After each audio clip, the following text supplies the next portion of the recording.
স্থগিত করতে হবে। তো পরীক্ষাগুলো স্থগিত করা হয়নি, বোর্ড থেকে ঘোষণা দিয়ে দিয়েছে পরীক্ষা স্থগিত হবে না।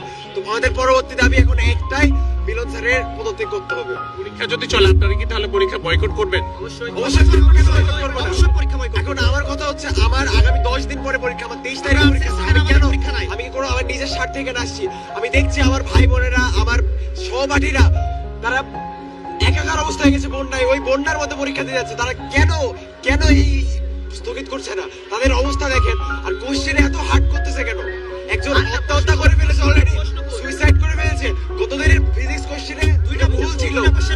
কেন এটা কি ওনারা ফ্রি মার্ক দিয়ে দিবে? 20 মার্ক ফ্রি দিয়ে দিবে? আমাদেরকে বলেন, 20 মার্ক কি ফ্রি দিয়ে দিবে? অনেক ধন্যবাদ।